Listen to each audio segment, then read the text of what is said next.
Hello everyone and welcome. My name is Gracie Wilmot and this is my presentation over advertisements in children. I chose topic number 7, advertising in children. Are children being bombarded with too much TV, mobile, and online advertising? Yes side being yes, advertisers have gone too far in targeting children.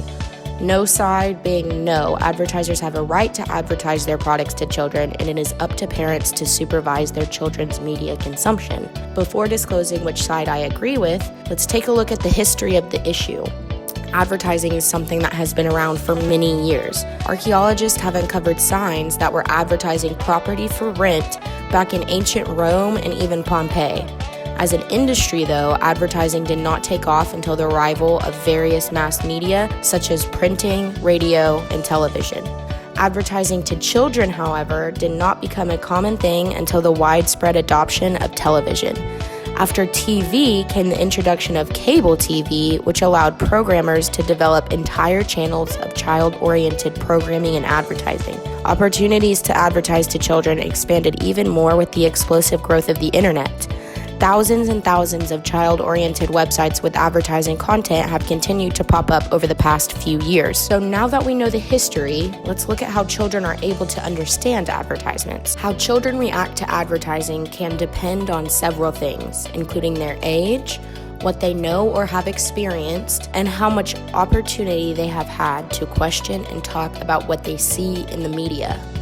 Young children 0 to 2 years old cannot tell the difference between advertising and actual programs. Children 3 to 6 years old can identify advertisements and distinguish them from programs, but they do not understand that ads are trying to sell something. Primary school children 7 to 11 years old can understand that advertisements are trying to sell them something and can remember advertising messages. Preteens and teenagers of 12 to 14 years old can usually understand the purpose of advertising and can use advertised information to decide what they want. Now that we understand how a child's mind is able to process advertisements, why do advertisers target children and teens? Each year, enormous sums of money are spent to reach this valuable audience because children and teens spend billions on purchases influenced by advertisements.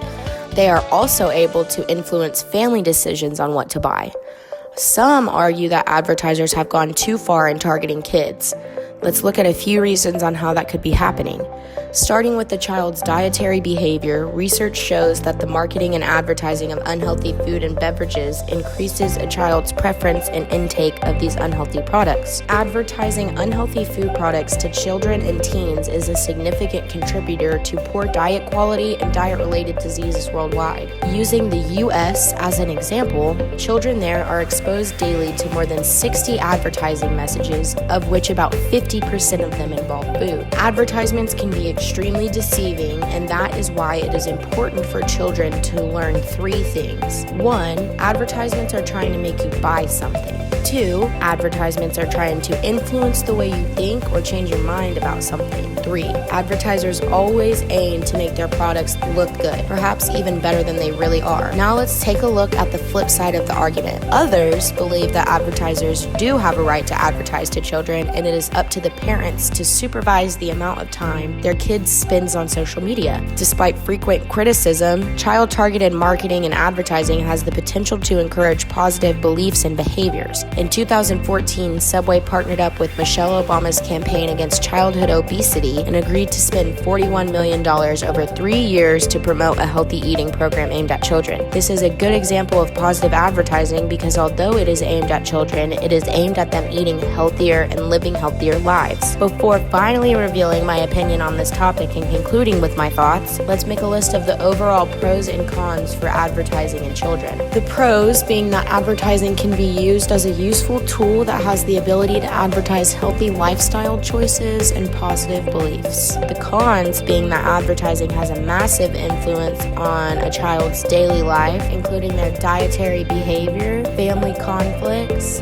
and their vulnerability as consumers. I personally believe that advertisers have the right to advertise products, but should do so in an honest and honorable way, especially when targeting children. I also believe that parents play the biggest role in solving this issue. A lot of the solutions I found in my research talk about parents limiting the amount of online exposure and communicating with their children about the 3 things that advertisements do. It is a solution I believe would work the best. I think that the internet and social media has transformed into something that no one individual has the ability to control or censor, so the only thing left to do is educate children about the dangers of it as early as possible. Thank you all very much for watching, and I hope you enjoyed.